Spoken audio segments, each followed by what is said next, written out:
Esta charla se organiza desde la Cátedra de Inclusión Social Aguas de Alicante de la Universidad de Alicante.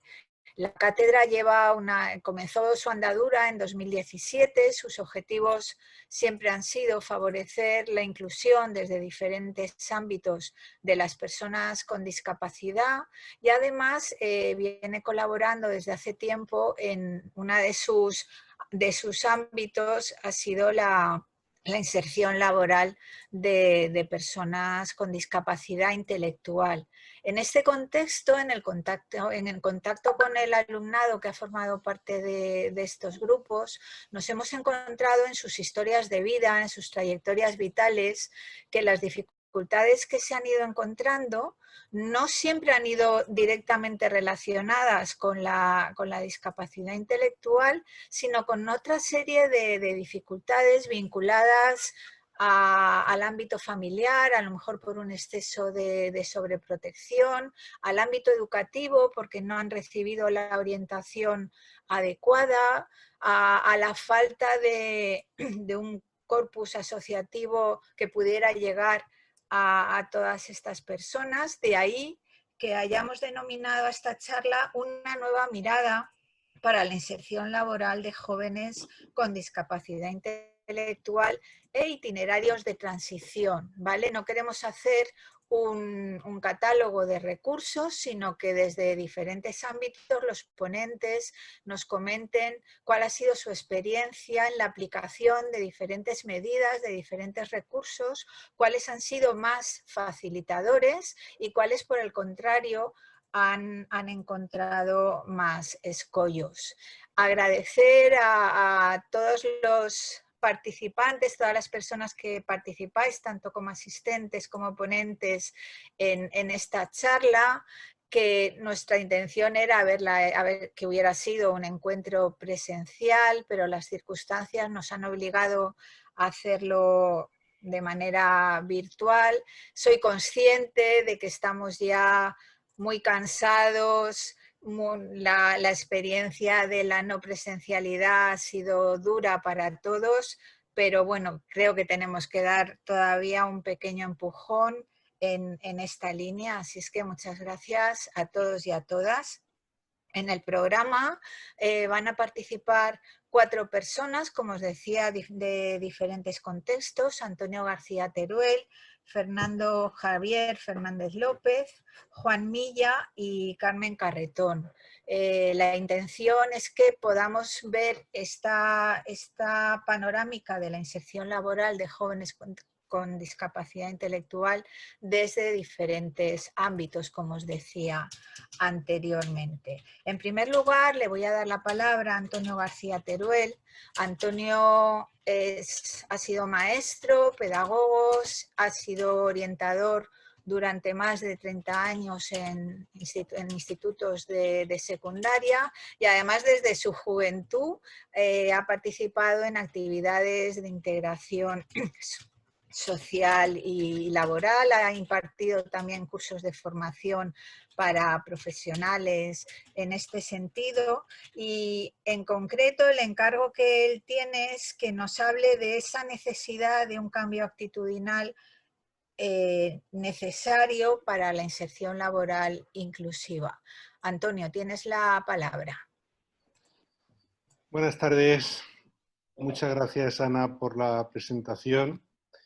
Y bien, me imagino que todos estaremos de acuerdo en que las reivindicaciones, tanto individuales como de colectivos que se ocupan y preocupan de personas con discapacidad intelectual, han supuesto un cambio social, administrativo y legal en la realidad de estas personas. La apuesta a favor de su inclusión y el desarrollo normalizado cada vez es mayor y se da más rápidamente. Es decir, los tiempos entre una y otra medida se acortan. Como nos expondrán después los miembros, los compañeros que me acompañan en esta mesa, los recursos existentes para este colectivo, tanto en el mundo educativo como en el formativo profesional para su inclusión sociolaboral, aun siendo todavía escasos, han experimentado un crecimiento muy alto en estos últimos años. Pero yo quiero centrarme en las actitudes hacia la inserción laboral, tanto de los profesionales como de las familias y de los propios interesados. Aunque ya hemos dicho y mantenemos que todavía es insuficiente la oferta de recursos, observamos con preocupación los reparos y las resistencias en muchos casos para aceptar determinadas ofertas laborales.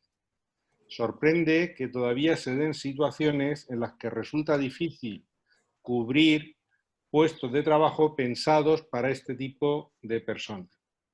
Sin querer hacer una ley general y siendo consciente de que pueden ser casos anecdóticos, solamente os mencionaré 3 ejemplos vividos en este mismo año 2020. Una determinada empresa de Mutxamel oferta un puesto de trabajo específico para personas con discapacidad. Son varios los usuarios que se presentan y que rechazan la oferta porque es incompatible el horario laboral con las actividades lúdico-formativas o deportivas que tenían comprometidas. Otro caso que también me llama la atención, una empresa de Benidorm también saca un puesto de trabajo y el usuario nos dice que no lo acepta porque el contrato que le ofrecen es solo temporal y no es un contrato definitivo y que él para eso no deja su vida actual. Todavía nos sorprende mucho más un tercer caso que dice que no acepta el puesto de trabajo que le ofrecen en ELDA porque se tiene que desplazar desde su domicilio. El usuario vivía en Novelda. Los que somos de Alicante sabemos la distancia que hay entre ELDA y Novelda, ¿no? Ante anécdotas de ese tipo nos llaman la atención y nos hacen preguntarnos realmente qué hay detrás de estos rechazos. Es decir, y eso es lo que, digamos, de alguna manera yo traslado a la responsable de la cátedra e insisto en que algo está fallando para que personas con una necesidad de un puesto de trabajo tengan esos reparos, tengan esos miedos para enfrentarse a ellos. Es obvio que si no hay esa integración en el mundo laboral, no se consigue el pleno desarrollo personal del individuo. Es evidente que todos los recursos puestos a su disposición y todos los recursos que se han utilizado quedan incompletos si no se da ese paso siguiente. Después, y ahí es donde queríamos fijar nuestra primera mirada en esta tarde. Después de muchos años, como decía Ana, trabajando con personas de estas características en diferentes ámbitos, yo sí que he observado 3 elementos comunes en ellas que considero que influyen mucho en esa situación o en esa toma de decisiones para la inserción sociolaboral. Y el desarrollo de esos 3 elementos sí que tengo claro que depende exclusivamente de las personas e instituciones que trabajamos con estos chicos y chicas, sobre todo en las primeras etapas de su crecimiento personal. Yo sí que he podido observar en todas estas personas, o en la gran mayoría de estas personas con cierta discapacidad, una falta de autonomía personal muy superior a su discapacidad, una autoestima muy inferior a su potencial intelectual y competencial y una carencia de habilidades sociales que reduce considerablemente sus relaciones e integración social. Como bien sabemos, la adquisición y el desarrollo de estos 3 elementos de la personalidad de un sujeto, autonomía, autoestima y habilidades sociales, es muy anterior a su salida al mundo laboral. Es muy anterior a su etapa, a su finalización de etapa formativa. Y por lo tanto, sí que comprobamos que sin esos 3 elementos, sin un desarrollo mínimo de esos 3 elementos, la inserción sociolaboral se ve muy afectada. Por eso me gustaría que nos detuviésemos un momento y pensáramos, tanto familias como escuela, como instituto y asociaciones, si estamos trabajando lo suficiente el desarrollo de estos elementos, o por el contrario, tenemos margen de mejora. Porque me imagino que sí que estaremos de acuerdo en que la sobreprotección no ayuda a hacer personas autónomas, sino dependientes. Por tanto, será fundamental, desde mi punto de vista, que desde los primeros años de la vida de esa persona con discapacidad se le vayan asignando tareas y responsabilidades acorde con su desarrollo. Es decir, un niño con discapacidad puede y debe hacer cosas él solo, ella sola, por su bien y el del grupo social al que pertenece. Esta sobreprotección es verdad que es bastante frecuente, bastante característica de todos los tipos de discapacidad. Y es verdad que cuesta mucho vencer las resistencias familiares, sobre todo si no existen, si no ponemos en marcha programas con esas familias que vayan en esa dirección de fomentar esa autonomía. Asociado con lo anterior, tenemos la desconfianza continua que estas personas sufren con respecto a sus posibilidades, capacidades y competencias.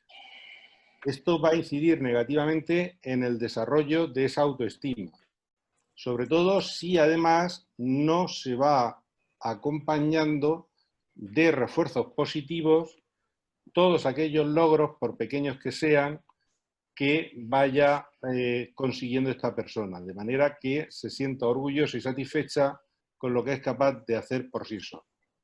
También recurriendo a la anécdota para no extendernos demasiado, puesto que ya nos han avisado que los tiempos son muy limitados, yo puedo hablar de 3 experiencias muy concretas.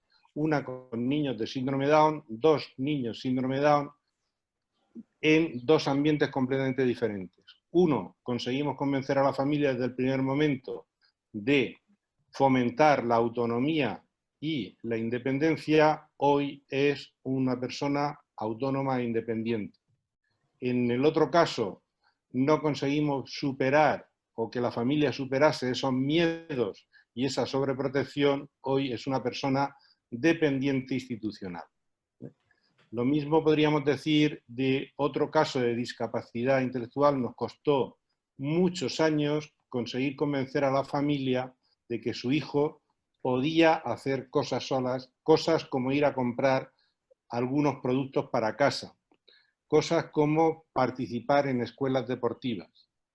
Después de muchos años, cuando llegó al instituto y conseguimos que ya en el instituto los padres nos creyeran, hoy ese niño es monitor deportivo. La cara de satisfacción y el agradecimiento de esas familias hoy compensa. El trabajo fue de muchísimos años. Por lo tanto, sí que tenemos muy claro, o sí que nos dice la experiencia, que si esos elementos no se trabajan antes de la finalización de la formación reglada, la inserción sociolaboral va a estar muy condicionada. Es un poco paradójico que en todos los cursos de inserción sociolaboral haya un módulo, haya unas horas dedicadas o destinadas a trabajar las habilidades sociales, la autoestima, la autonomía, cuando las objeciones, cuando las vivencias de esos chavales ya hacen muy difícil cambiar su valoración y su predisposición a salir al mundo exterior. También hay otro tercer elemento que aquí me imagino que pues no vamos a coincidir a lo mejor todos, pero sí que mi experiencia dice que la exclusión de actividades y relaciones sociales en contextos normalizados de estos chavales limita mucho sus habilidades sociales. Nosotros consideramos poco afortunadas las actividades solo para discapacitados. Apostamos por una inclusión real y total en actividades de tipo físico, de tipo cultural, de tipo social. Y esto es algo que deberíamos tener presente y priorizar desde esos primeros años de la vida y, sobre todo, trabajar con las familias para que lo acepten. Con las familias y con las asociaciones específicas que atienden a estos chavales. En este punto sí que tenemos que reconocer que es fundamental que apoyemos a esas familias y que las apoyemos desde las asociaciones y desde la institución docente. Que las apoyemos a vencer los miedos y los temores. Debemos enseñar a estos padres y madres que el sufrimiento paterno-maternal es inherente a la condición de padre. No es específico de tener un hijo con determinadas características. Tienen que acostumbrarse a ver normal que sus hijos hagan cosas y que incluso hagan cosas con errores.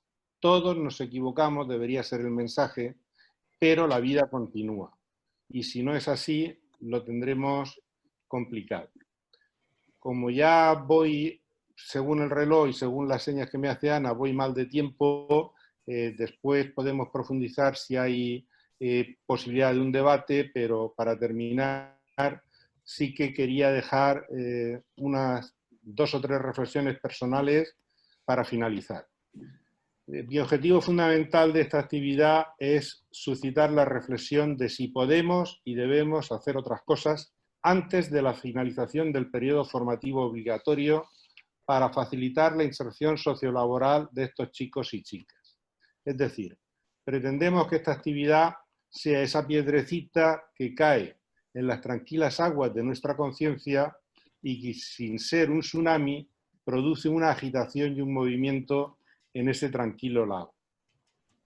Es evidente que ese posible cambio precisa de la colaboración, participación y coordinación, y repito, colaboración, participación y coordinación, tanto de las familias como de la institución docente como de las asociaciones. Son los 3 pilares básicos en la formación y desarrollo de estos chicos. Y esta forma de trabajar tiene que darse desde los primeros años y siendo muy conscientes de que el objetivo, el centro de la intervención es el niño, el sujeto y la familia, no el experto que hace su trabajo o su propuesta. También es verdad que no somos tan ilusos como para pensar que esto es fácil y rápido, puesto que con el diseño curricular vigente actual, que se basa fundamentalmente en los aprendizajes cognitivos, estos chavales lo tienen difícil o están en desventaja. Con la normativa actual a nivel de escolarización sobre apoyos al alumnado con necesidades educativas, este tipo de actuaciones y de programas tienen difícil encaje. Y además, si se sigue pretendiendo que la inclusión real la hagan exclusivamente los docentes, esto va a ser complicado.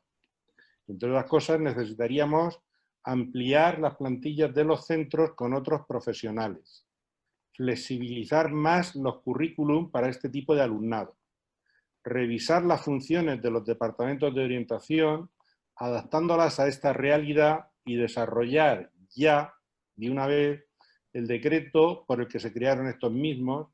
Quiero recordar que llevamos 30 años con parches sin desarrollarlo, para que se asemejen más a las funciones que ahora mismo tendrían que desarrollar y no a convertirse en unidades administrativas o de intervención clínica más que de mejora del sistema. ¿Vale?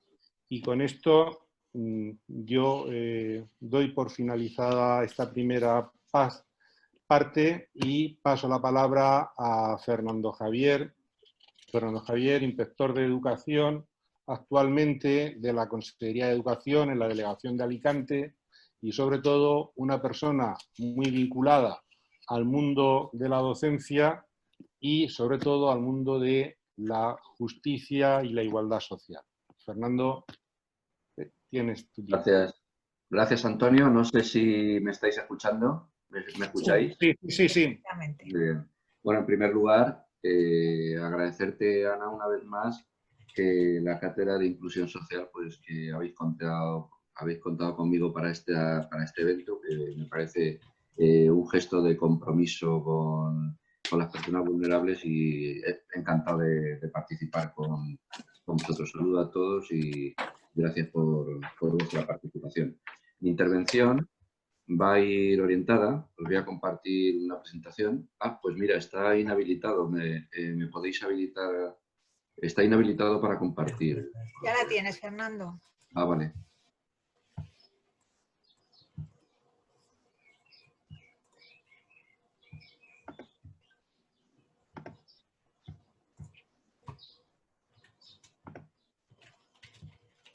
Sí, decía que mi intervención va a ir un poco orientada a plantear lo que a nivel académico puede ser un nivel de secundaria, pero sí que a plantear algunas de las medidas, las más relevantes, que van orientadas efectivamente a la empleabilidad de este alumnado, de estos chavales que están en situación realmente vulnerable.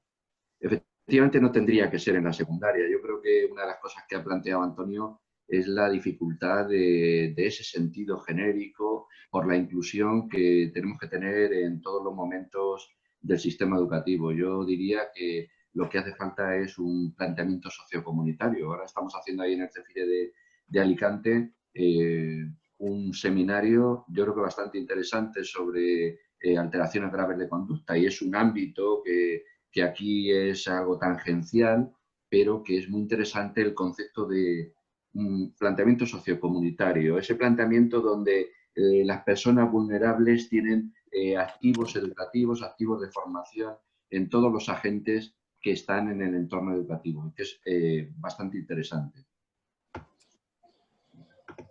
Vamos a ver. Espera un momento. En la flechita de la derecha, a lo mejor. Sí, lo que pasa es que no tengo las pantallas y si no lo tendré que compartir. Vale, bueno. Bueno, no sé si voy a tener que ir así cada diapositiva, es que me salen las fotografías a la derecha, entonces no tengo la... Ah, sí, ahora tengo un espacio. Ahora ya está, ahora ya está. Sí, sí, perfecto. Vale, bueno, pues básicamente de lo que estamos hablando es de una formación profesional. Cuando he hablado con algunos compañeros estos días, digo, mira, voy a participar en esta actividad. Y compañeros que están efectivamente en el tajo de la formación profesional básica, de los programas formativos de cualificación básica, etcétera. Y digo, bueno, vosotros, si tuvierais que decir algo en 15 minutos, ¿de qué hablaríais? Dice, bueno, pues de la oferta. No, tienes que hablar de la oferta, pero sobre todo de los conceptos y los principios por los que tiene que regirse esa oferta. Y hay una cosa que es muy importante, que no tenemos que perder de vista nunca, que estos programas, esta formación profesional de base, etcétera, tienen un sentido profesionalizante, un sentido profesionalizador y también un sentido amplio de formación para la participación. Participación en sentido amplio, que supone la participación social, la económica y la participación cultural. Y esto es dificilísimo, pero es de lo que se ha de hablar, porque hay muchas familias que se conforman porque realmente no está tan bien como pensamos el sistema educativo. Es decir, llegan los chavales a 21 años y las familias es un suplicio el pensar qué pueden hacer con ellos. Este año han tenido la opción, con 21 años, en los colegios de educación especial, de poder ampliar un año por todo el tema del COVID, pero el planteamiento sigue ahí. El agobio y la preocupación de las familias efectivamente sigue latente.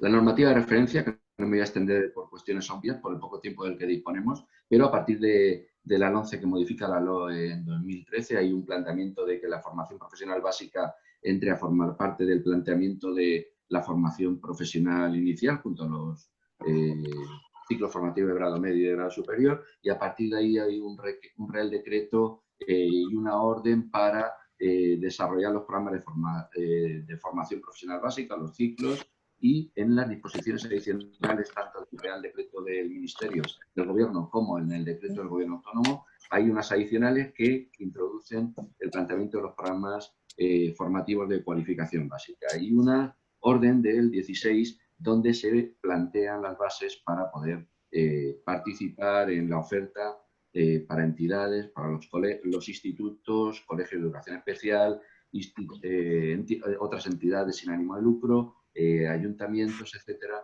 para poder participar en la oferta formativa. Y luego, pues, la resolución de 8 de julio, que, como sabéis, últimamente ya para cada etapa educativa, para cada enseñanza, la Secretaría Autonómica de Educación está editando.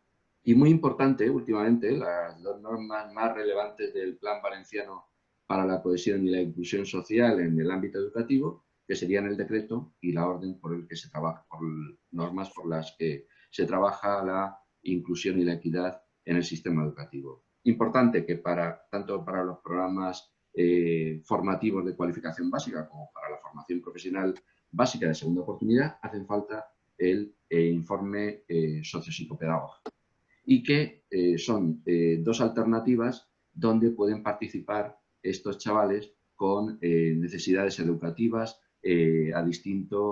con distintas ofertas, pero siempre en el ámbito de la educación secundaria como medida de atención a la diversidad. El alumnado serían los que tienen entre 16 y 21 años, que puede ser que padezcan discapacidades físicas o psíquicas, o tener trastornos conductuales o de personalidad. Esto es muy importante, porque hay chavales que se ponen a trabajar, y algunos no tan chavales, sino de 20 y tantos, 30 años, y una oportunidad que tienen para desarrollar una actividad que les puede incorporar en sentido pleno a la sociedad, resulta que a la vuelta de estar 2 semanas en el trabajo lo echan a perder por un mal comportamiento, por las habilidades sociales que no le hemos trabajado durante el tiempo que ha estado, que ha sido muchos años, en el sistema educativo, que es muy, muy importante para poder conservar el empleo. A diferencia de los programas formativos de cualificación básica ordinarios, es interesante saber que el planteamiento de los especiales, de estos programas especiales, que tiene una duración de 2 años y que cada uno de ellos, de los 2 años, se puede repetir un año más. Es decir, la idea es coger un programa de cualificación, programa de formación formativo de cualificación básica, y abrirlo en 2 años para hacerlo mucho más llevadero para los chavales que tienen dificultades. En este caso pueden estar hasta los 24 años. Vale, bien, una buena noticia, la que he recibido, no sé si la habéis recibido vosotros igual. Bien, importante, estos grupos, que es una de las dificultades que nos estamos encontrando en el sistema educativo valenciano, tienen que tener entre 10 y 15 alumnos y hay reducción de ratio, de manera que cada chaval con necesidades educativas baja la ratio en 2, pero es importante saber que el mínimo de alumnos son 8 en los programas ordinarios, y en cambio en los programas adaptados es entre 6 y 12, pero en ningún caso tienen que bajar de 6, ¿vale? Este es un tema que justifica, después veréis unos datos que os voy a dar sobre los programas que están desarrollando en la Comunidad Valenciana y que explica en gran medida por qué en algunos ámbitos se están reduciendo esos programas.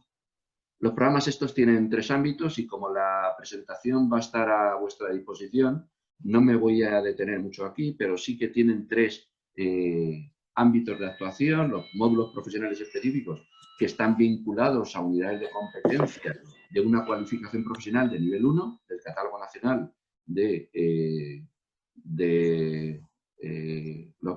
Catálogo Nacional de las Cualificaciones Profesionales, y cada programa que se trabaja en programa formativo debe permitir la certificación en una cualificación profesional de nivel 1. Unos a través de los programas ordinarios en 1 año, con la posibilidad de repetir 1 año, y otros con la posibilidad de hacerlo en 2 años, que serían los chavales con discapacidad y que podrían hacerlo hasta en 4 años. Con un poco de flexibilidad podrían estar, como permite el sistema, hasta los 24 y los de ordinario hasta 21. Luego tenemos módulos formativos de carácter general, que son muy importantes porque son programas que capacitan para la participación económica, social y cultural, y que, bueno, hay módulos obligatorios y otros que no lo son tanto, y que en el centro pueden decidir esas, como mucho, 6 horas, desde luego hay 2 horas de tutoría, que son básicas, y 4 horas que pueden destinar a otro tipo de módulos, como actividad física del deporte, módulos de nuevas tecnologías y otros que pusieran en marcha desde el centro. Aquí tenéis el anexo de la Orden 73, donde se ve que hay 4 modalidades a las que cada centro se puede acoger. Tened en cuenta que esto de la oferta se deja una gran autonomía a los centros, y esa gran autonomía puede chocar también con las necesidades del mundo laboral, y por eso yo creo que ahora estamos en un periodo de transición donde parece ser que desde la Consejería se está intentando dar más voz también a las oportunidades de empleo, y que no sea solo una cuestión formativa para la vida, sino también que tengan estos programas una mayor capacidad de participación económica. Os he hecho aquí un resumen, estoy haciendo un documento en Excel que lo tengo bastante avanzado, donde he recogido toda la información que hay sobre los programas, los ciclos formativos, ciclo formativo de básicos, de la formación profesional básica, y tenemos también los programas de cualificación, los programas formativos de cualificación básica, tanto los ordinarios como los adaptados, y lo estoy haciendo todo con hipervínculo. Lo voy a poner a vuestra disposición en la página, si os queréis tomar nota, innovaescola.com. Estará todo a vuestra disposición para que las familias tengan de una forma más rápida. Ya está bien explicado en la página de Consejería, pero yo voy a intentar hacer un plus y va a ser mi aportación a esta charla de esta tarde. Por lo menos que lo que he estado trabajando que sirva y que no se quede solo aquí, sino que pueda servir para otros compañeros de la educación, para las familias, etc. Entonces, lo que he hecho ha sido coger las 26 familias profesionales. Sabéis que en la comunidad nuestra tenemos 25 nada más, porque falta la de industrias extractivas. Pues he puesto ahí los programas que hay por institutos, por familias profesionales, los programas de los que disponemos en nuestra provincia. Seguramente en el futuro me anime a hacer toda la Comunidad Valenciana, pero de momento ya le he dedicado un buen tiempo a hacer esto. Hay determinados programas que tienen una mayor presencia, indudablemente, y esto ha quedado un poco a criterio de las posibilidades de cada centro de educación especial, cada instituto, cada asociación sin ánimo de lucro, cada ayuntamiento, etc. Muchas veces ligadas a las necesidades del mercado laboral, otras parece que no tanto, y los programas algunos aparecen y desaparecen como el Guadiana, y siempre por la falta de vínculo con el mundo laboral. Vamos a pasar esto un poquito más rápido. Son las 26 familias profesionales. Aquí tenemos un resumen de la oferta. Vemos cómo, bueno, al principio de 2014 empezó con alguna oferta privada, sin apoyo de la Consejería, y que se ofrecían a las familias sin beca ni nada, para que las familias pagando pudieran ir los chavales, pero estos programas debemos de tener 4 o 5 ahora mismo en toda la comunidad. En Alicante el curso anterior había 1 y ahora ya ha desaparecido completamente. Es decir, toda la formación de la formación profesional básica y toda la formación de los programas formativos de cualificación básica están ligados al sector público, o bien a través de institutos o de entidades autorizadas y subvencionadas. Es decir, los chavales no tienen que pagar absolutamente nada, y si el programa de consejería no paga todos los medios, es la entidad la que tiene que buscar algunos medios para poder completar el programa, pero son totalmente gratuitos. Entonces, ahí podemos ver los programas ordinarios cómo han tenido una bajada importante acompasada al crecimiento de los ciclos formativos de profesionales básicos. En cambio, en los adaptados ha habido un crecimiento sostenido de la oferta, sobre todo de institutos y centros de educación especial, sin límites, pero al mismo tiempo, efectivamente, los centros autorizados, subvencionados, también van un poco a demanda igual que los centros, pero esto es desde lo que desde la Consellería se está estudiando para ver de qué forma hay mayor vínculo con el mundo laboral. He estado hablando también con algún director de instituto, que es el paradigma, a lo mejor, por decirlo de alguna forma, de poner en marcha la mayor oferta. Y avisadme cuando paso del tiempo, por favor, o cómo voy de tiempo, porque no llevo control, ¿vale? Y no, yo puedo hablar y no sé... Fernando. ¿Eh? Unos 3 minutos. Vale, pues voy acabando. Gracias. Bueno, y la idea es ligar más a la demanda del mundo laboral. Aquí tenemos un resumen de los programas adaptados, con el continuo crecimiento de los institutos y de los CEE. Y aquí podemos ver el total de la formación, los programas formativos en la Comunidad Valenciana, entre autorizados, subvencionados y públicos, sean ordinarios o adaptados. Al principio había muchos ordinarios, ahora la tendencia es a los adaptados complementados con los ciclos de formación profesional básica. Y aquí os he puesto, para que os hagáis una idea, porque también estoy haciendo un estudio de cómo determinadas familias profesionales tienen una mayor participación. Yo diría que entre 8 o 10 familias profesionales copan el 85% de la oferta que se está haciendo en programas formativos de cualificación básica. Y hay determinados como servicios a la comunidad, actividades agrarias, etcétera, que son las que se lleva la palma. Yo abriría, con el poquito tiempo que me queda, para el debate, las siguientes preguntas. En primer lugar, ¿qué supone esa convergencia sociocomunitaria para atender a los chavales que tienen dificultades? Una convergencia sociocomunitaria que es, efectivamente, como ha dicho Antonio, el sector educativo, el sector laboral, las familias, y yo me atrevería a decir también que tiene que haber un apoyo público para que las empresas no se presten a ello, que las empresas también estén totalmente comprometidas como agentes formativos. Estos chavales hay que dar ese margen que necesitan los IES, las entidades, etcétera, para hacer toda esa colaboración que decía Antonio. ¿Cómo va a perder un chaval una oportunidad de empleo porque no puede compatibilizarlo con sus trabajos educativos?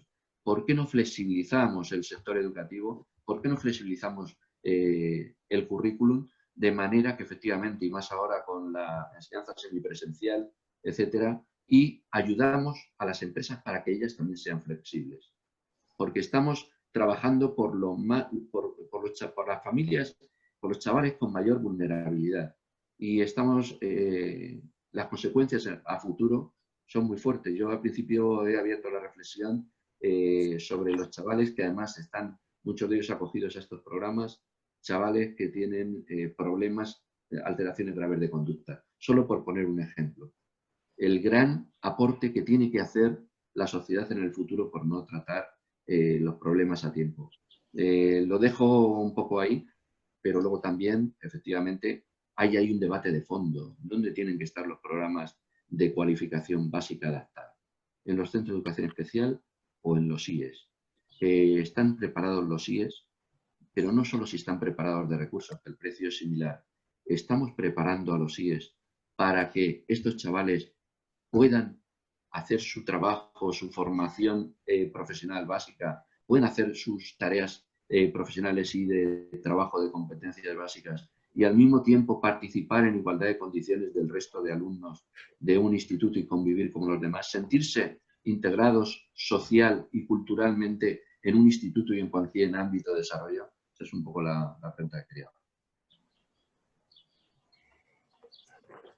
Muchas gracias, Fernando, por ajustarte a los tiempos y por plantear cuestiones tan interesantes para el debate. Antonio. Bueno, al final no hacemos el corte que habías anunciado que íbamos a hacer después de No va a Fernando. ser necesario. Sí que, Fernando, por favor, porque seguimos viendo tu presentación. Sí, Vale, ya está, ya arreglado. está, vale. No, no Sí. tenemos que hacer el corte. Vale, pues entonces seguimos y comentar que fuera del sistema educativo reglado también existen posibilidades formativas a cargo de instituciones que son de gran ayuda para la formación e inserción de estas personas. En primer lugar, de ellas nos hablará Juan Milla Olaya, y por presentar un poco a Juan Milla empezó trabajando a los 18 años con personas con discapacidad intelectual, realizando voluntariados en ocio y a estancias vacacionales. Estudió trabajo social en la Universidad de Valencia y desde hace 5 años es trabajador social del Servicio de Empleo para Personas con Discapacidad de UPAPSA, que sabéis todos que es la Unión Provincial de Asociaciones de Personas con Discapacidad Intelectual de Alicante. En este servicio realiza funciones de orientación, selección, valoración de perfiles profesionales, prospección de ofertas de trabajo, asesoramiento a empresas, empleo con apoyo, formación para el empleo y coordinación con otras entidades sociales. Por lo tanto, creo que él sí que podrá ahora darnos otra visión, puesto que a él ya le llegan, digamos, más crecidos, más mayores, y nos dirá, si lo he dicho hasta ahora, qué sirve y lo que no sirve. Juan, cuando quiera, encantado, buenas tardes. Hola Antonio, encantado y gracias a la universidad por invitarme. Sí, yo me he apuntado algunas cosillas para el debate, pero si queréis las dejamos después. Yo en líneas generales coincido bastante con lo que se ha dicho, especialmente con lo que se ha hablado de intentar educar en entornos ordinarios y bueno, y también en la reflexión que has hecho, Antonio, sobre la autonomía previa. Hay veces en que la discapacidad es mucho mayor y cuando se ha trabajado la autonomía, pues se nota muchísimo más a la hora de encontrar un trabajo. Bueno, yo me voy a dedicar a hablar de lo que se hace después de la etapa educativa, después de los 21 o 22 años que estábamos hablando. Y hemos titulado Recursos y trayectorias a mi charla, y me voy a centrar primero en una primera parte en los recursos, que los tengo aquí a mi derecha apuntados, y luego ya si eso hablamos de trayectorias, si me da tiempo. Aunque creo que lo más rico es lo de las trayectorias, pero es una reflexión cortita. Entonces, bueno, yo he agrupado los recursos que hay de empleo para personas con discapacidad intelectual en los siguientes niveles. En el nivel prelaboral, que lo tengo ahí abajo, en el empleo protegido, en el empleo con apoyo y en el empleo normalizado. Ya repetiré esta reflexión luego, pero los he organizado así porque en teoría es como los organiza tanto la Ley General de Derechos de Personas con Discapacidad como Consellería y demás, en función de la autonomía personal de las personas con discapacidad que atienden, pero esto no quiere decir que la trayectoria tenga que ser esta. Lo veremos más adelante, ¿vale? Voy a empezar por el nivel prelaboral, en el que... Uy, espera, que esto se me ha ido. Vale, el nivel prelaboral son los centros ocupacionales, que como sabéis, la Ley General de Derechos de Personas con Discapacidad los define como servicios de ajuste personal y social con los objetivos de conseguir el máximo desarrollo personal y también, muy importante, la capacitación y la preparación para el acceso al empleo. Y la ley incluye un cuando fuera posible, que ya podemos entrar luego en debate de cómo es de cuando fuera posible, ¿no? Es importante diferenciarlo de los centros de día, puesto que los centros de día no tienen este enfoque hacia... ¿Se me corta? Te quedas bloqueado, sí, pero sigue. Vale. Si en algún momento hay alguna idea que no se entiende, por favor decírmela y vuelvo a intentarlo, ¿vale? Vale. ¿Ahora se me escucha bien? Sí, sí, ahora sí. Vale. Pues interrumpirme si veis que en algún momento no se entiende alguna idea de las que digo. Es importante, como decía, diferenciar entre centro de día y centro ocupacional porque el centro de día no tiene esta orientación en un principio hacia el empleo. La realidad de la Comunidad Valenciana es un poco diversa porque sí que es verdad que tanto de centros ocupacionales como del centro de día hay menos plazas de las demandadas y por lo tanto muchos perfiles de centro ocupacional acaban en centros de días y muchos perfiles de centro de día acaban en centros ocupacionales, con lo cual al final esta diferenciación entre centros ocupacionales y centros de día pues no se respeta tanto, porque los servicios se han tenido que adaptar un poco. Esto también hace que este objetivo que marca la Ley General de Derechos de Personas con Discapacidad de trabajar para el empleo se quede, desde mi opinión, un poco a veces de lado y muchas personas se queden en centros ocupacionales durante toda su vida y no den el paso al trabajo, al empleo, ¿vale? Porque recordemos que aquí estamos en un nivel prelaboral. El siguiente nivel que yo he puesto es el del empleo protegido, que estaría centrado en los centros especiales de empleo y en los enclaves laborales. La Ley General de Derechos de Personas con Discapacidad los conceptúa como entidades donde se hace actividad productiva en operaciones de mercado. Esto quiere decir que son especie de empresas. En el caso de los enclaves laborales son subempresas, ¿no? Una parte de las empresas que contratan solo a personas con discapacidad, pero los centros especiales de empleo actúan como empresas en el que más del 70% de las personas tienen que tener discapacidad. Los objetivos que marca esta ley sobre los centros especiales de empleo es asegurar un empleo remunerado a las personas con discapacidad y la inclusión en el empleo ordinario. Es decir, que la ley también marca que uno de los objetivos de los centros especiales de empleo es que las personas acaben trabajando fuera de los centros especiales de empleo, luego en el empleo ordinario. Estos centros especiales de empleo también se caracterizan por tener una unidad de apoyo que tiene que brindar servicios de ajuste personal y social. Es decir, que los centros especiales de empleo deberían y muchos lo proporcionan, un servicio de apoyo para que la persona se adapte al trabajo, aprenda el trabajo y luego también pues, se le apoye en el resto de necesidades, tanto de la vida personal como social. Y finalmente, para hablar un poquito de la realidad actual, no sé si voy muy rápido y no se me está entendiendo. No, va bien. ¿Bien? Vale.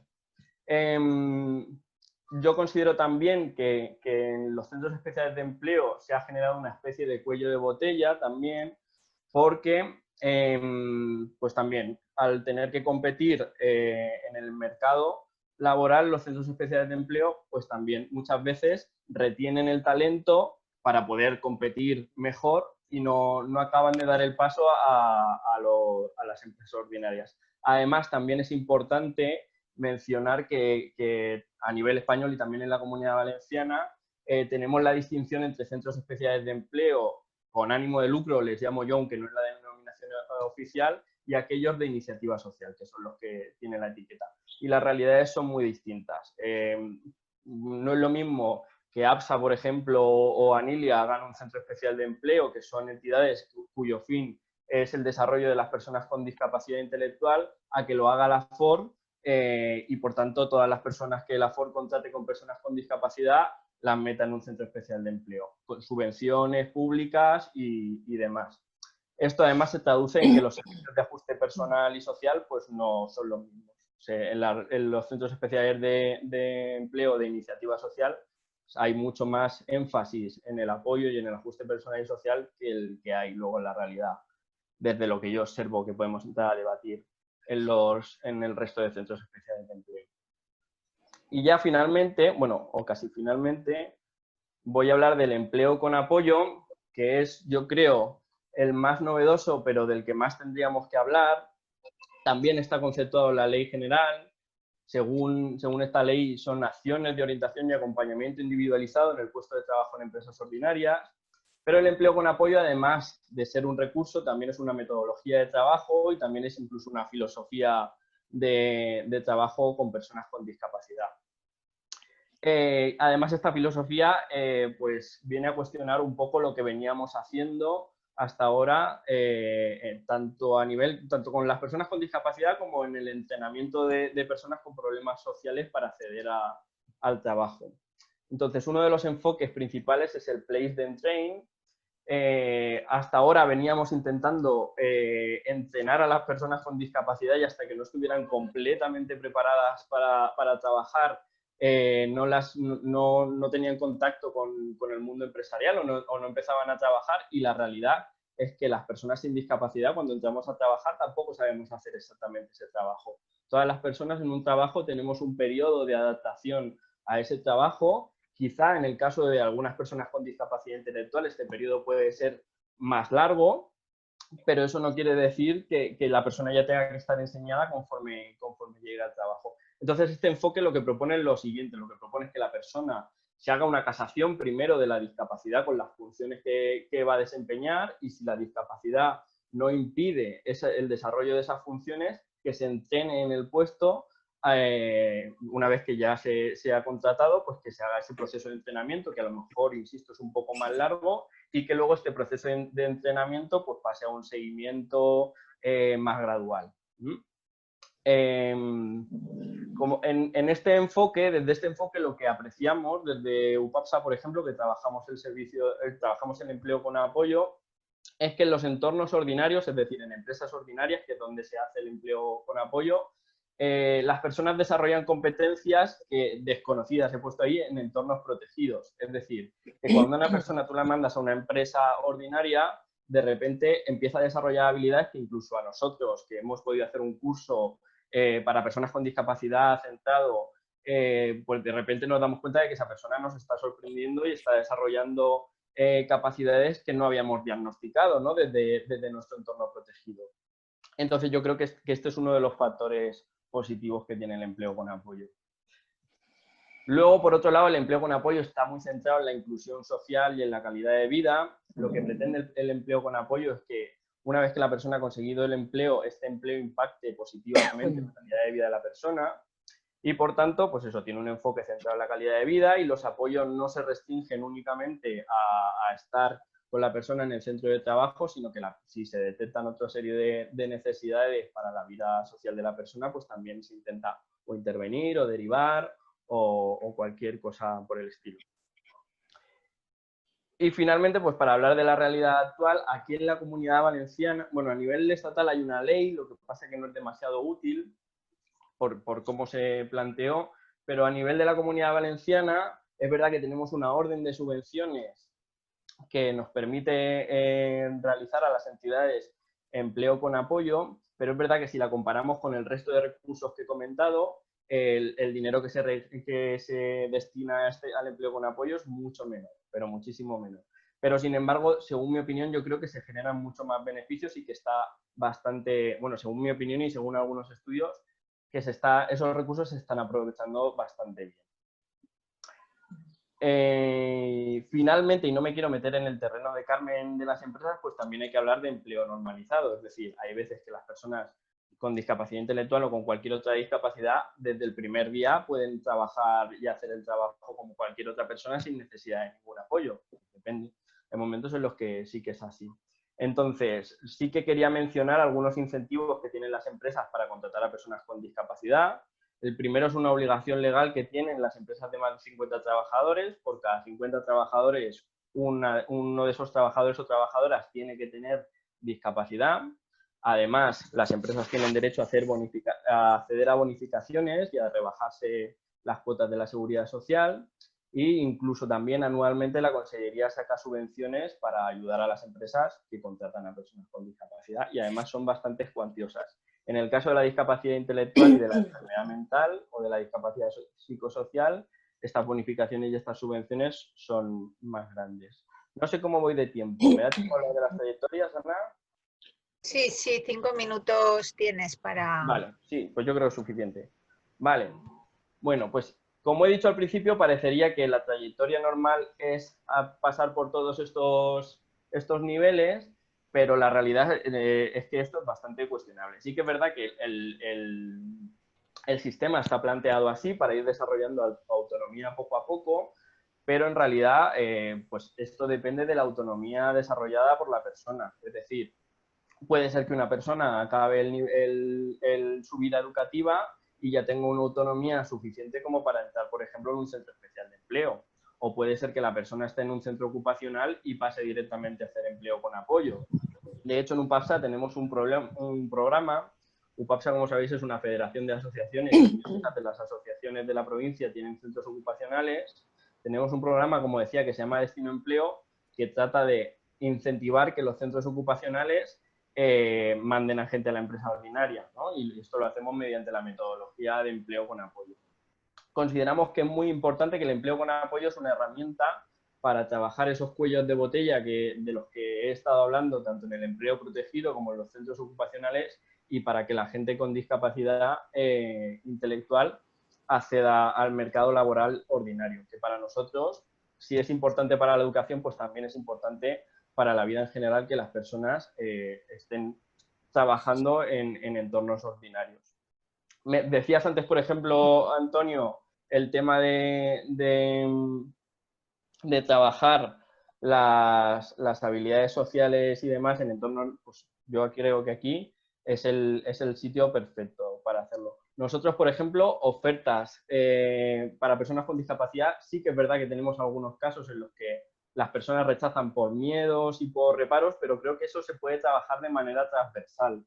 Bueno, lo hablaremos si queréis en el debate, pero nuestra idea es que no solemos dejar puestos vacantes por miedo o por reparos. Normalmente en nuestro servicio de empleo las ofertas las solemos cubrir, a menos que sea una oferta que nos pida un perfil muy determinado y demás. Y siempre estamos deseosos de que las empresas nos pidan perfiles de discapacidad intelectual. Así es que yo creo que por aquí, luego si queréis, en las preguntas podemos profundizar un poquito más. Muchas gracias, Juan.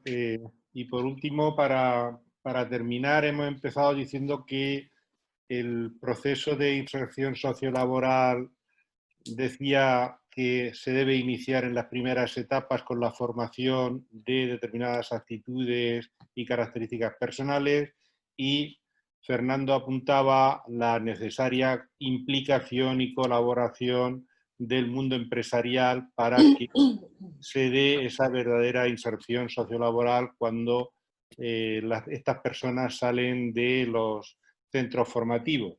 Y para hablar de esa vinculación entre formación y colaboración de empresas, contamos con una verdadera experta que, como es Carmen Carretón Ballester. Carmen Carretón es socióloga, es profesora titular del Departamento de Comunicación y Psicología Social de la Universidad, es directora del Grupo de Investigación en Relaciones Públicas, Responsabilidad Social y Comunicación con Públicos Especializados y Minorías. Y también, no voy a decir todo lo que hace, solo añadiré que también coordina el curso de experto y experta en competencias laborales en empleos con apoyo, que se imparte en la universidad y desde el que se realiza una importante labor a la inserción laboral del alumnado en este tejido empresarial. Buenas tardes, Carmen, cuando quieras, un placer. Buenas tardes, Antonio. Muchas gracias por la presentación. Bueno, agradecer a Ana Roser, directora de la Cátedra de Aguas de Alicante e Inclusión Social, pues el haberme invitado a esta charla y además compartirla con este elenco de profesionales y experiencias, la verdad es que creo que muy importantes y que han venido muy bien un poco para enfocar ahora lo que me toca a mí. Que bueno, también tengo que decir que en mi llegada a dirigir este curso experto especialista en competencias laborales para personas con discapacidad intelectual en entornos de empleo con apoyo, viene un poco, bueno, pues de mano del Vicerrectorado de Responsabilidad Social de la Universidad de Alicante. En primer lugar cuentan conmigo como docente en el curso y luego, bueno, pues me proponen la dirección del curso, que yo acepto encantada y que además siempre lo digo y no me cansaré de repetirlo. Creo que es una de las experiencias más enriquecedoras en mi trayectoria profesional, como docente, pero también como investigadora, ¿no? Yo creo que aquí tenemos ese doble perfil importante que está tan interrelacionado y que como bien has presentado, pues el grupo de investigación también, ¿no? aborda cómo transferir ese conocimiento al final a los colectivos, a la sociedad y a los diferentes órganos. Bueno, pues dicho esto, se han comentado muchas cosas que ya a nivel personal sí que me gustaría luego comentar. El tema de la sobreprotección, habilidades sociales, el sistema educativo, creo que son, bueno, pues, pilares fundamentales, ¿no? para conseguir la inserción laboral de los jóvenes con discapacidad intelectual. Pero sí que me gustaría, bueno, pues hacer un poco mi introducción como directora del título que dirijo. Creo que las universidades, y en este caso la Universidad de Alicante, tiene un papel importantísimo en cuanto a defender los derechos fundamentales de acceso a la educación. La Universidad de Alicante es un plan de responsabilidad social, en el primer plan que desarrolla, ya incorpora una opción educativa universitaria basada en un modelo inclusivo. Y la verdad es que lo hace con 3 finalidades concretas. Una es dar respuesta a la diversidad social. No podemos olvidar que la universidad tiene que dar respuesta a unas necesidades reales del tejido social donde se encuentra inmersa. Proporciona además una excelencia del profesorado, es decir, creo que todo el profesorado que ha pasado por este curso ha aprendido. No solo hemos sido docentes, también hemos sido alumnos y alumnas de experiencias, ¿no? De cómo se enfrentan estos chavales, estas chavalas a determinadas situaciones y cómo desde nuestra posición, ¿no? Académica y profesional les podemos orientar. Y luego además que la universidad se convierte en prescriptora de una cultura no discriminatoria. Y no discriminatoria no lo digo solamente por no ser discriminatorios en nuestros actos o comportamientos, sino también en promover acciones positivas, acciones afirmativas en beneficio, ¿no? de los colectivos con discapacidad intelectual. Y dicho esto, surge la Fundación 11, el proyecto Unidiversidad. La Universidad de Alicante apuesta por este programa. Y bueno, y se presenta el título experto en competencias laborales en entornos de empleo con apoyo. Y bueno, es un proyecto, la verdad es que es una oportunidad única para las universidades, que creo que actualmente ya somos unas 30 universidades en toda España que participamos en esta convocatoria. Pero sin embargo, y aún las universidades ponen a disposición, ¿no? de este curso, de la realización de este curso, recursos, espacio, docencia, vamos, todos los recursos, ¿no? que podéis poner una universidad pública al servicio de un curso formativo como este. Pero sin duda alguna, el éxito y la eficacia de un proyecto así no sería lo mismo sin el trabajo, la colaboración de otros agentes, otros actores sociales, como pueden ser bueno, pues asociaciones que se dedican, ¿no? a la inserción laboral de personas con discapacidad intelectual. En este caso, la universidad pues, lleva colaborando estos 3 años y vamos a por el 4º ya con UPAPSA, con Mariluz, con Juan, bueno, tiene un equipo, Blas, un equipo de personas profesionales importantísimas para el desarrollo de nuestro trabajo. Y también nos hemos ido encontrando por el camino otro tipo, ¿no? de fundaciones, Fundación MAFRE, Fundación Emplea, fundaciones que tienen proyectos comunes a nosotros y que antes Fernando lo ha denominado, me ha gustado mucho, planteamiento sociocomunitario. Yo creo que ese es el éxito de todo. Al final se trata de que seamos capaces de crear alianzas entre organizaciones y empresas que con un mismo fin, pues con un poquito de recursos de cada uno, al final logremos que esto salga adelante, ¿no? Entonces, contamos con, como decía, con instituciones, con asociaciones, con organizaciones muy profesionales que han sido importantes tanto para la formación, para la acción formativa, porque nos han ayudado a orientar la formación que también ha salido esa tarde, ¿no? en la charla, pues habilidades sociales, herramientas para el aprendizaje, manejo de dinero, cuestiones muy específicas y muy del día a día, pero nos han ayudado a, digamos, a hacer ese itinerario hacia la empleabilidad, ¿no? en la acción formativa. Y luego, por supuesto, la orientación laboral, que es imprescindible generar y crear itinerarios muy individualizados en función de las características y competencias que descubrimos en esos chicos y chicas de cara a un empleo, ¿no? Y eso creo que es fundamental. Luego, por otro lado, a partir de ahí, un poco con lo que estamos hablando de ese proceso sí, sociocomunitario, ¿no? y que llega a tener resultados importantes, nuestra experiencia ha sido que hemos intentado hacer actos, eventos para visibilizar el proyecto, pero sobre todo para visibilizar los objetivos, ¿no? de este curso a las empresas. Y nos ha costado mucho, Entonces, nos hemos dado cuenta que había que cambiar el paradigma, que hay que cambiar mucho el modelo a través del cual queremos dar a conocer las competencias y capacidades de las personas con discapacidad intelectual y eliminar además el estereotipo que existe, ¿no? en el tejido empresarial sobre estos colectivos.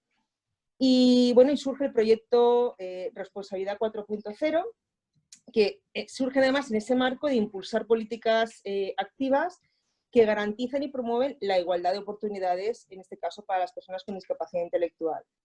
Y en ese cambio, pues bueno, pues han surgido varias ideas que, por cierto, no hemos podido llevar a cabo, y la última ha sido por el tema del COVID. Hemos paralizado un evento pues donde era un desayuno en el Hotel Meliá, donde pretendíamos precisamente que fuese el alumnado el que diera a conocer las competencias y las habilidades laborales que tiene, demostrando el saber hacer, ¿no? Creo que es la única forma de que el mundo vea que, bueno, pues que tienen habilidades y competencias para muchos puestos que hasta ahora no se habían descubierto, ¿no? Y que este curso pues, ha emergido. En ese trabajo de búsqueda de empresas dijimos, bueno, pues si Mahoma no viene a la montaña se va a Mahoma. Y con un autobús pues hemos ido visitando empresas, hemos ido a Tempe, hemos ido a Famosa, hemos ido a Italia, hemos ido a Sprinter. El alumnado iba muy preparado, para conocer un poco qué tipo de puestos de trabajo se desarrollaban en estas empresas y aquellos en los que ellos creían que podían perfectamente, ¿no? Pues, prepararse para cubrir ese puesto de trabajo. Y fue muy interesante porque ellos mismos se preparaban las preguntas y en esa guía, esa visita guiada que se hizo, conocían un poco qué oportunidades laborales tenían y preguntaban qué formación se exigía o se requería para trabajar en un puesto determinado. Con lo cual, dentro de ese proyecto de Responsabilidad 4.0, la universidad luego se comprometía a precisamente ofertar una acción formativa específica para esas oportunidades laborales. Y así surge el proyecto Formación UAdapta. Es una formación continuada para personas con discapacidad intelectual entre 18 y 30 años, aunque la verdad es que nosotros lo de los 30 años en esta formación no es algo que lo tengamos rígido, lo solemos flexibilizar. Y esa formación, bueno, pues atención al cliente ha sido uno de la formación más solicitada por parte de las empresas e instituciones de prácticas y de las empresas que hemos visitado. Inglés, el nivel de inglés, el curso de inglés con diferentes niveles, donde la alumna y el alumno podía adquirir pues, conocimientos fundamentales para trabajar de cara al público, por ejemplo, en un hotel. El manejo de ingresos y gastos, las habilidades sociales y comunicativas hemos seguido trabajando con UAdapta. Entonces ha sido un proyecto que desde el principio, ¿no? Pues primero ellos se han visto que podían desarrollar determinados puestos de trabajo, han pedido ellos qué formación requerían, nosotros como universidad hemos ofertado con ayuda además de la cátedra de inclusión social y este año con la CAISA, la Fundación CAISA, ofertar esa formación que creo que es fundamental porque además ellos les garantiza esa formación constante, esa formación que todos muchas veces necesitamos de estar reciclándonos constantemente, pero muy dirigida a un puesto de trabajo concreto, ¿no? Y también eso les motiva porque ven su aplicación, ven su utilidad y ha tenido mucho éxito. Me ha gustado mucho lo que Juan estaba comentando del Place then Train, yo creo que es fundamental y va mucho en la misma línea. Creo que estos 3 años en el curso y trabajar con UPABSA, trabajar con otras asociaciones, con el profesorado, con empresas, te da una visión muy global de cómo se puede abordar esto. Y nosotros, la verdad es que nos gustaría desde luego que la inserción laboral fuera del 100%. Ahora el COVID la verdad es que ha sido bueno, un desastre en ese sentido porque teníamos 2 personas contratadas indefinidamente y el sector en el que está en turismo se ha visto pues, muy afectado por el COVID y han dejado el trabajo, ¿no? Pero sí que es verdad que el primer curso teníamos un 67% de inserción, en esta segunda edición un 25% y claro, ahora en el tercero no lo sabemos, ¿no? La situación está complicada, pero sí que hemos intentado que las empresas con las que hemos colaborado, que nos han conocido, que han conocido a los chicos y a las chicas tanto en el aula como en las empresas, ¿no? Pues que sean ellas las que en procesos de selección nos avisen. Y de hecho, bueno, pues creo que anteayer mandé un correo a UPABSA diciéndole nos ayudáis al proceso de selección para una empresa, va a hacer un proceso de selección de 100 personas y quieren contar con nuestro exalumnado, con lo cual eso pues digamos que es un síntoma de que no lo estamos haciendo mal, que nos gustaría desde luego que fuera mucho más, pero no lo estamos haciendo mal y creo que es la forma de que entre todos acerquemos la realidad, ¿no? a la empresa, a la institución y que también la institución y la empresa nos acerquen su realidad, porque al final es una cuestión de trabajo comunitario, ¿no? Una alianza y un vínculo normativo que debe crearse para conseguir pues, que las oportunidades laborales surjan.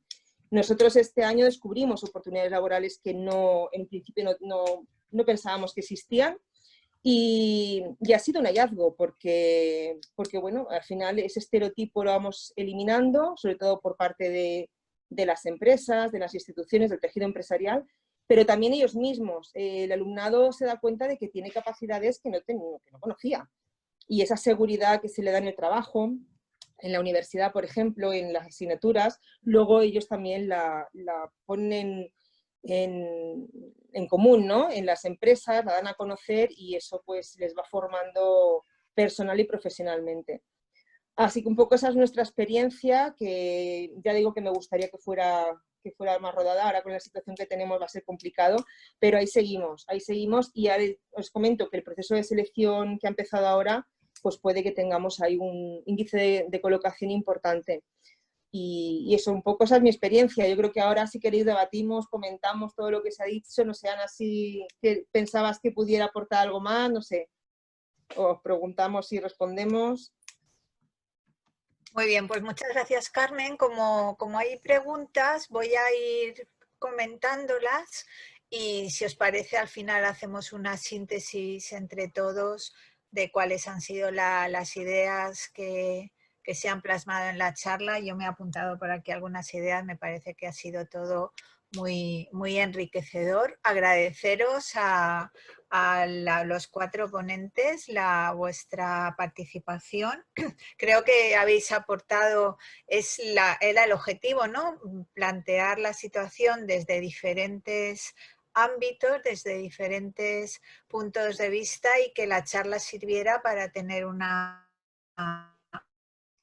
visión global de todas estas cuestiones. Bien, una de las preguntas dice, se ha comentado la necesidad de trabajar conjuntamente familia, escuela y asociación para el desarrollo del individuo, pero ¿qué pasa si uno de esos elementos no está por la labor, y cómo solucionamos la posible situación de enfoques diferentes entre estos ámbitos? La pregunta va dirigida a todos, así es que quien quiera tomar la palabra. Pues, si te parece, yo doy mi opinión y luego los demás pueden dar su visión. Mi experiencia dice que en estas situaciones, con que siempre es preferible que todos los elementos intervinientes trabajen coordinadamente, pero si no, por lo menos con que uno lo tenga muy claro y tire del carro, vale, porque además eso lo vemos en la vida ordinaria. Los que estáis en la universidad sabéis que los equipos de investigación tienen un investigador principal, que es el que marca la línea, los demás aportan, ayudan, colaboran. Es decir, lo que yo sí que he experimentado y he visto es, lo contraproducente es que al mismo individuo se le manden mensajes enfrentados y contradictorios. Es decir, en ese caso casi es preferible pedir la inhibición de esa parte que no quiere, que no está por la labor de trabajar en una determinada línea. Pero si esa persona o esa institución tiene una línea clara y coherente, termina arrastrando y llevando hacia adelante el proyecto formativo de esa persona, desde mi experiencia. No sé los demás si tienen otra visión. Fernando. Sí, bueno, Levanta la mano como en el cole. Es docente, Fernando es docente y levanta la mano. Hay que respetar los turnos de palabra. No, simplemente decir que efectivamente a veces, y no solo aquí para estos programas, que el acompañamiento terapéutico, la integración social es fundamental. Que tiene que haber efectivamente recursos de apoyo, de acompañamiento para cuando falla el ámbito familiar, que no son pocas veces. No es que sea un porcentaje alto, estamos hablando, no llegaremos nunca a un 5% de la población de chavales que necesitan un acompañamiento público para hacer todo este tipo de faenas, pero hay determinados colectivos de profesionales que podrían tener una mayor presencia en este entorno de la convergencia entre instituciones, y estoy hablando no solo de los problemas, de alteraciones de conducta, sino en todo lo que supone el que tú no tienes lo mínimo en tu entorno familiar para preocuparte luego de los estudios, de cómo buscar trabajo, etcétera. Y a veces tienes que aceptar cualquier trabajo, sea lo que sea, porque te están pidiendo a los 16 o los 17 años que tienes que aportar a la familia. ¿Cómo puede consentir esta sociedad que a los 16 años un chaval tenga que mantener a su familia en el siglo XXI ya, y bastante avanzado? Es decir, todas estas políticas de acompañar, es decir, usted sí que puede trabajar, pero usted tiene que estudiar 4 horas mínimas o 5 tiene que estar escolarizado al día. Y puede trabajar otras 4 o 5, pero tiene que estar, no dejar, no abandonar los estudios, y ese acompañamiento hace falta desde las instituciones, yo creo. Muy bien, muchas gracias a los dos.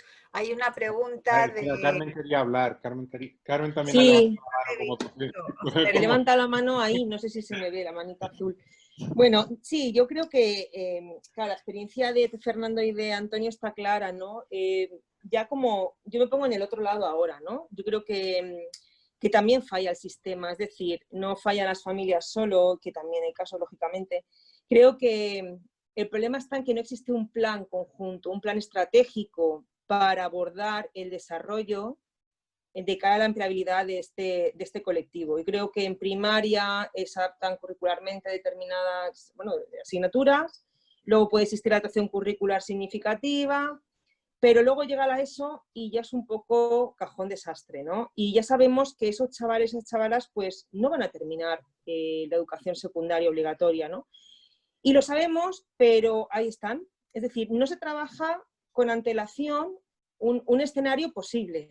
Y sí que debería haber algo mucho más, más claro, y que además las familias lo supieran, lo conociéramos, creo, ¿no? No sé, es una opinión, ya digo, muy personal, pero que a mí pues, me ha dado muchas vueltas durante muchos años y entiendo, ¿no? Que creo que el problema no es ni de unos ni de otros, sino que no existe un plan estratégico real para que estos chavales y estas chicas puedan realmente seguir un itinerario, pero productivo, eficaz, motivador, que no les frustre, que se sientan dentro de la sociedad, no sé, que no se les excluya. Creo que hay muchas cosas para hablar, pero sí que quería comentarlo, ¿no? Porque creo que hay una cuestión de que falla el sistema en sí. Yo, muy breve, porque creo que tenemos poquito tiempo.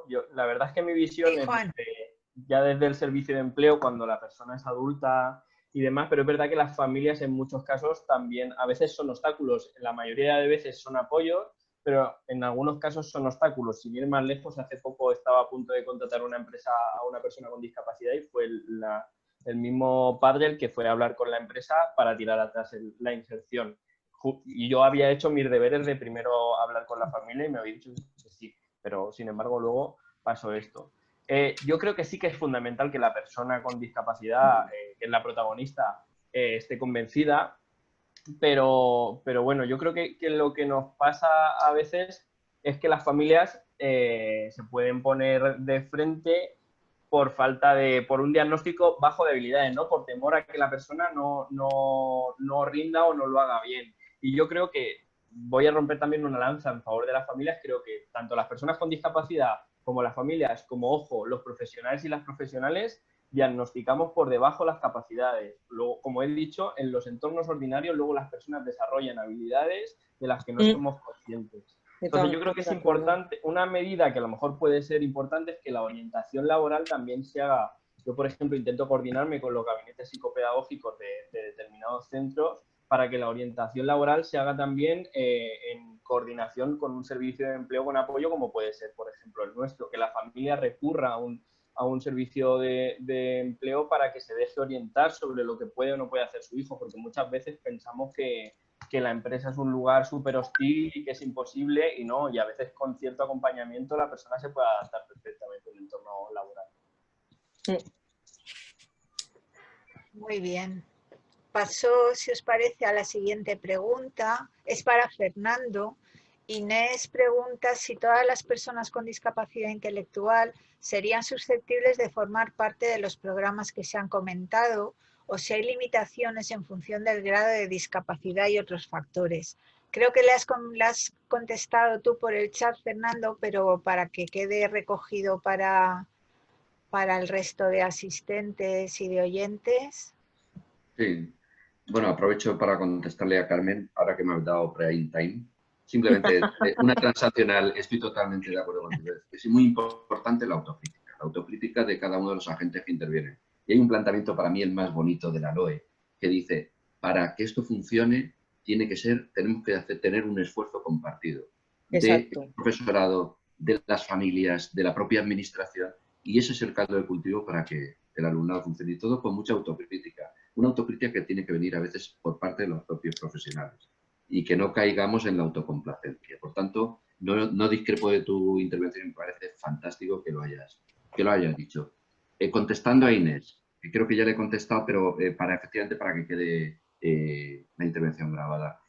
Uno de los requisitos para poder participar en estos programas es que, de alguna manera, se tenga la autonomía suficiente, que el nivel intelectual permita una autonomía para ir adquiriendo unos aprendizajes, que esos aprendizajes permitan el poder acceder a un empleo de nivel 1, de formación profesional, y que al mismo tiempo tenga suficiente nivel intelectual para capacitarse, de manera que si se le proporciona una serie de aprendizajes que le lleven a adquirir habilidades sociales, pueda conservar ese empleo. De hecho, muchas veces, como he dicho al principio, estos programas van orientados en parte, tienen muchísimos más objetivos y sobre todo competencias básicas para la vida, pero también para capacitar para el tiempo que están en la formación en centros de trabajo y para capacitar para el acceso al empleo y para la permanencia en ese empleo. Y luego, efectivamente, hay un documento previo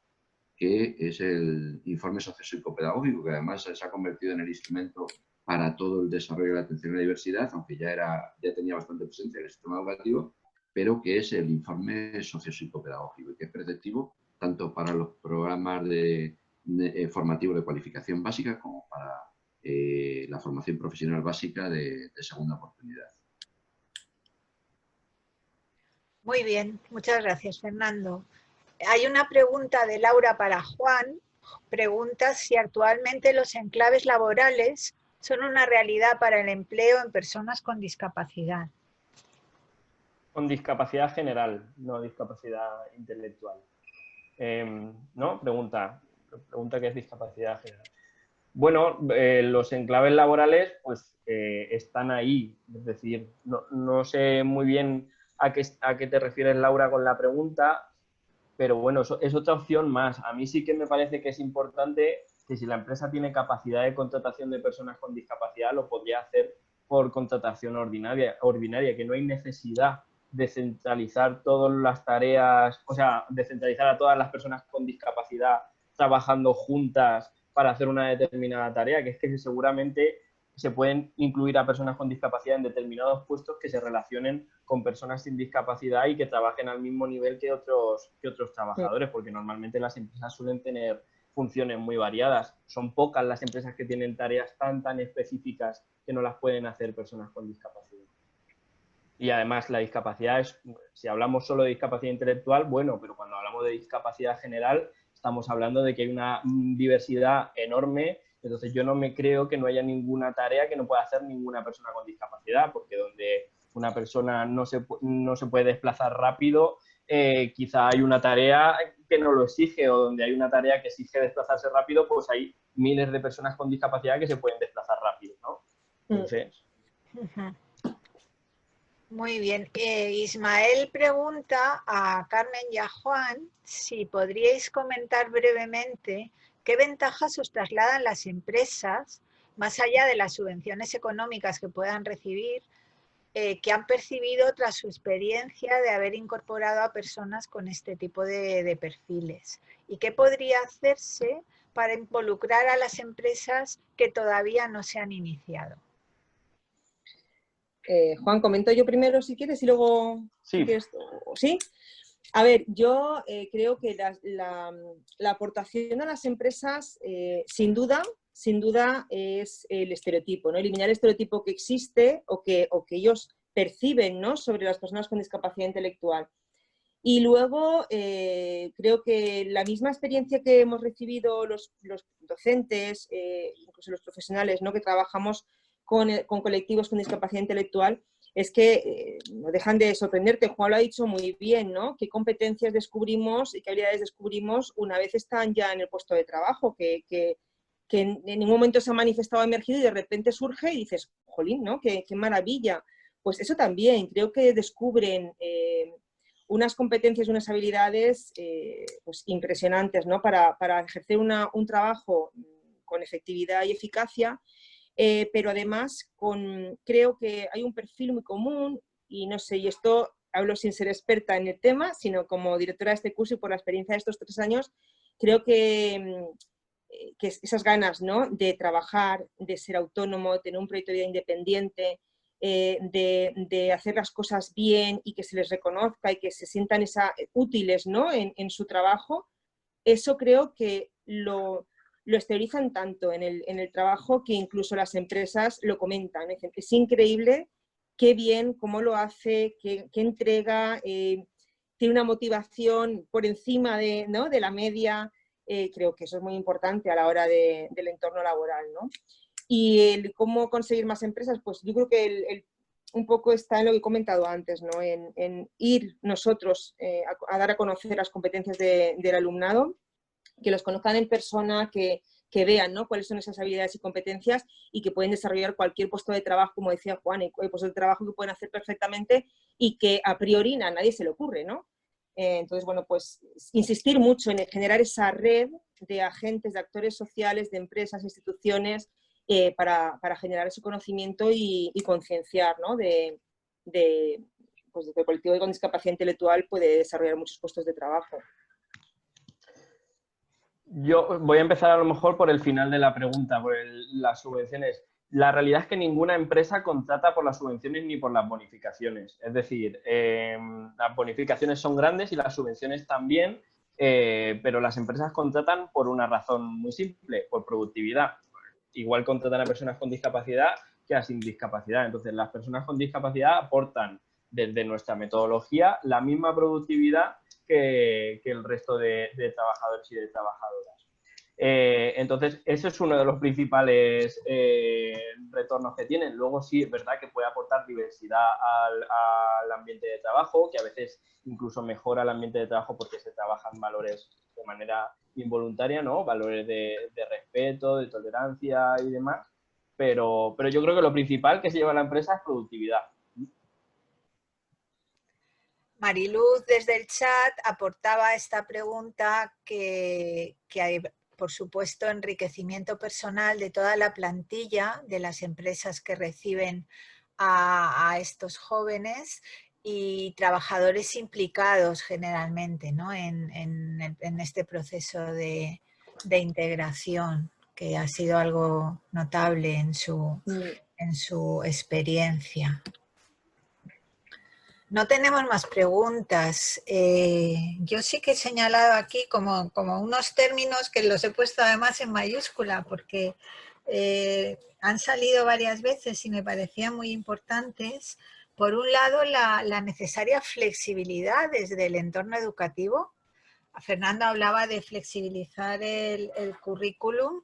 Creo que ese es un reto y un desafío importante en este momento para los entornos educativos. Como siempre tenemos una normativa muy, muy rica y con muchas posibilidades, pero luego hay que aplicarla, ¿no? Hablabais, Juan y Carmen, también de lo importante que es romper prejuicios, de poner en marcha estrategias que rompan prejuicios en las familias, en los empresarios y empresarias, en los entornos educativos también. Muchas veces el profesorado, incluso los servicios psicopedagógicos frenan más que potenciar, ¿no?, las habilidades de estas personas. Creo que el modelo que mencionaba Juan del Place and Train es fantástico en ese sentido. Y por cerrar, por la última palabra que tengo aquí en mayúscula es la de alianzas, ¿no? crear alianzas entre los distintos entornos. Era un poco también una de las metas que me había propuesto con esta charla, ¿no? Que no fuera por un lado educación, por otro lado el cuerpo asociativo, por otro lado las empresas, sino que, pues gracias, por ejemplo, a la labor de la universidad, gracias a la labor de UPABSA, por supuesto, al trabajo divulgativo que se está haciendo desde la Consellería de Educación, se puedan crear esas alianzas que faciliten esa coordinación de la que hablaba también Antonio anteriormente, ¿no? No sé si queréis algún comentario muy breve, a los ponentes. Yo simplemente dar las gracias, ha sido un placer este rato con estas personas súper expertas de las que siempre se aprende. Gracias. Yo, Bueno, sí, Juan. sí, Fernando. Bueno, Venga, yo y si quieres tú, Fernando. Porque yo lo que te quiero es lanzar también una propuesta, ¿vale? Yo quería agradecer a todo el mundo, también a la gente que ha venido. Y bueno, yo, ya que tengo la oportunidad de interlocutar con gente del mundo educativo, pues yo lanzo la propuesta para que los servicios pedagógicos se coordinen con servicios de empleo. Creo que es muy importante. Y yo, en la medida en que puedo, lo hago, pero si tiran de mí, mucho mejor. Sí, yo creo que se están empezando a hacer bastantes cosas desde la Dirección General de la Formación Profesional y de la Dirección General de los Servicios de Empleo. Bueno, yo simplemente agradeceros a todos. Ha sido un placer estar con amigos de tiempo y luego aparte con estos nuevos amigos que pienso que tenemos oportunidades para entablar nuevas relaciones profesionales, amistades, etcétera. Y sobre todo también, pues agradecer a los que nos han escuchado, porque, bueno, pienso que es un placer tener siempre a personas que les pueda interesar lo que decimos. Un abrazo para todos, muy grande. Bien, yo quiero terminar resaltando que todas estas iniciativas no serían posibles sin la contribución de Aguas de Alicante, que de una manera generosa financia nuestra cátedra, y por supuesto del trabajo del Vicerrectorado de Responsabilidad Social, Igualdad e Inclusión de la Universidad, que están siempre pendientes, siempre apoyando, intentando resolver todas las dificultades que vamos encontrando. Y bueno, que ojalá el próximo encuentro pueda ser presencial. Muchas gracias a las personas que habéis estado con nosotros. Grabaremos la charla y os lanzaremos el link en YouTube para que le podáis dar difusión, porque creo que han salido ideas muy interesantes. Y como decía Mariluz, una de las asistentes, pues no hemos sido muchos. Es verdad que ha habido poco tiempo para la difusión y que estamos en tiempos complicados, pero bueno, nos aprovecharemos también de las nuevas tecnologías para que esto no quede aquí y que tenga una difusión mayor. Muchísimas gracias a todas y a todos y hasta pronto. A ti, Ana, muchas gracias. Un privilegio, de verdad. Un abrazo. Gracias. Un abrazo. Luego.